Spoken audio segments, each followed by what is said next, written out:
Tips on how to make empanada without using oven. We need ingredients of flour, butter, 1 tablespoon of salt, and sugar. And now let's make a dough. We need 1 container for the flour,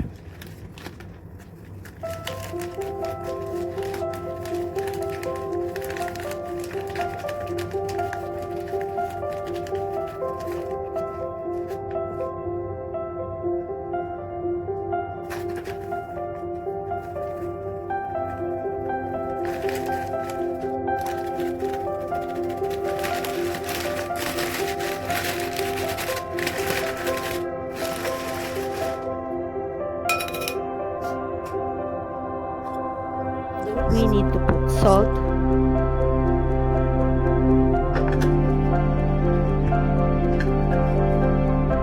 let's put the butter and sugar, then we will mix it.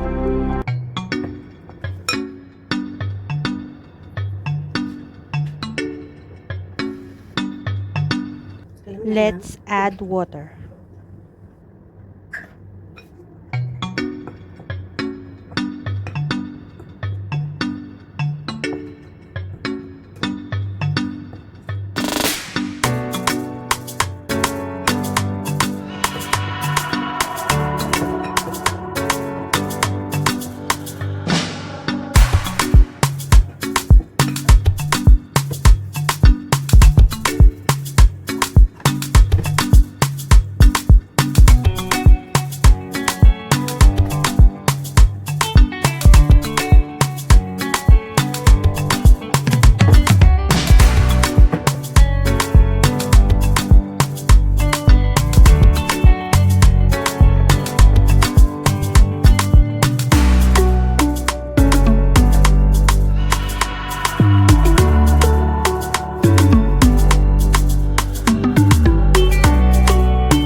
We will put the dough in the fridge for about 20 minutes.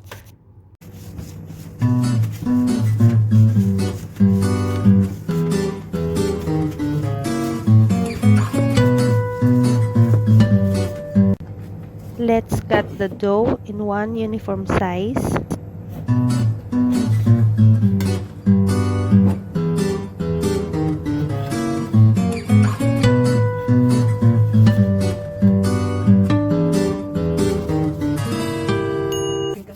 Now let's flatten the small dough.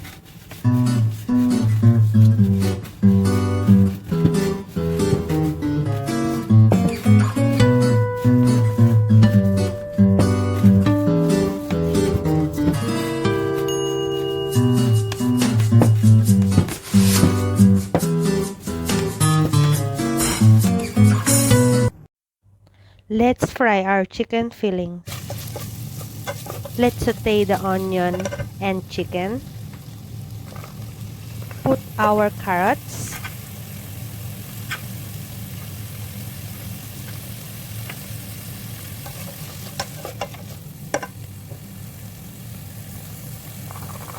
Put our potatoes. Add small amount of salt, pepper, and mix it.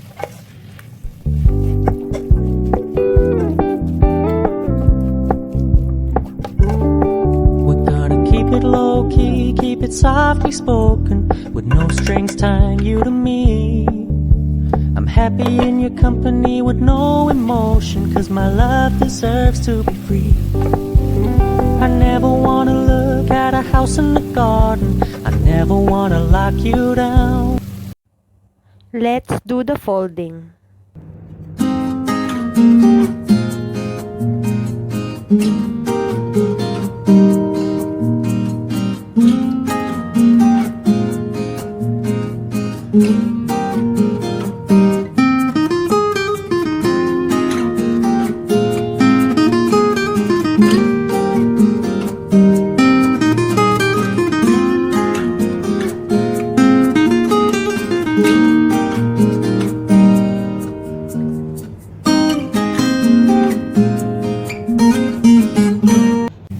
Let's fry each empanada in a heated temperature.